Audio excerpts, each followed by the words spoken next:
Slick back.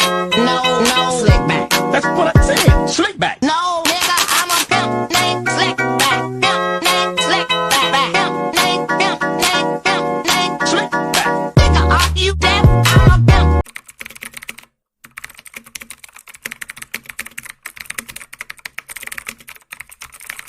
Assalamualaikum warahmatullahi wabarakatuh.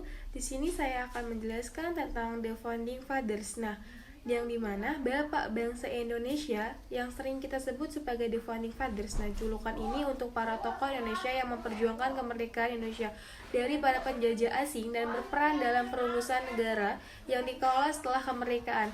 Mereka berasal dari berbagai latar belakang, pendidikan, agama, daerah, dan suku yang ada di Indonesia. Nah, mereka dianggap sebagai manusia unggul karena mereka mempunyai pemikiran yang luas, visi, dan intelektualisme.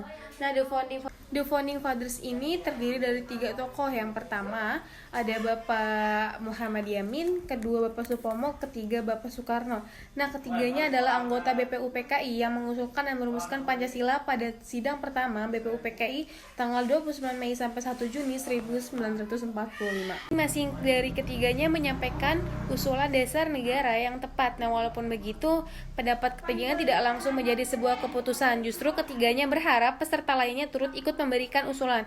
Nah, ternyata para tokoh tersebut tidak hanya golongan saja yang berbeda, tetapi di balik perbedaan tersebut mereka bersatu untuk kepentingan bangsa dan negara.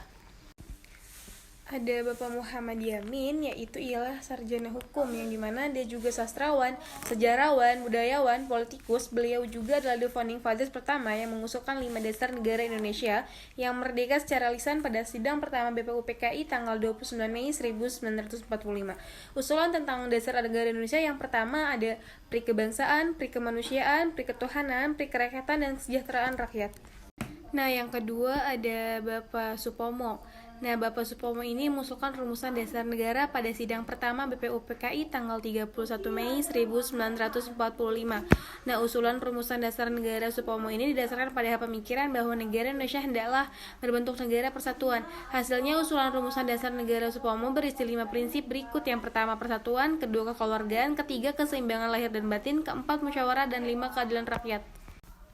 Yang ketiga ada Bapak Soekarno, yang mana dia juga mengusulkan bahwa dasar yang disampaikan lewat pidatonya pada sidang pertama BPUPKI tanggal 1 Juni 1945 ialah yang pertama adalah kebangsaan Indonesia, kedua internasionalisme atau pri kemanusiaan, yang ketiga mufakat dan demokrasi, yang keempat kesejahteraan sosial, dan yang kelima ketuhanan yang berkebudayaan. Nah, Soekarno sebenarnya mengusulkan nama dasar negara awalnya Soekarno, yang dimana Pancadharma, namun atas saran ahli bahasa sekaligus temannya, ia akhirnya menamakan rumusan dasar negara tersebut sebagai Pancasila. Nah, pengesahan Pancasila sebagai dasar negara setelah pengusulan rumusan dasar negara, BPUPKI membentuk Panitia 9 yang bertugas menampung berbagai aspirasi tentang pembentukan dasar negara. Akhirnya pada tanggal 22 Juni 1945, Panitia 9 berhasil merumuskan dasar negara yang disebut Piagam Jakarta atau Jakarta Center. Rumusan dasar negara dalam Jakarta Center ini yang pertama ada ketuhanan dan kewajiban menjalankan syariat Islam bagi para pemeluk-pemeluknya, dan yang kedua kemanusiaan yang adil dan beradab, persatuan Indonesia, kerakyatan yang dipimpin oleh hikmat kebijaksanaan dalam permusyawaratan perwakilan, serta keadilan bagi seluruh rakyat Indonesia. Tetapi selanjutnya dalam tata urutan sila-sila Pancasila di dalam pembukaan Undang-Undang Dasar 1945 yaitu sebagai berikut yang disahkannya. Yang pertama, ketuhanan yang Maha Esa, kedua, kemanusiaan yang adil dan beradab, ketiga, persatuan Indonesia, keempat, kerakyatan yang dipimpin oleh hikmat kebijaksanaan dalam permusyawaratan perwakilan, dan yang terakhir, keadilan sosial bagi seluruh rakyat Indonesia.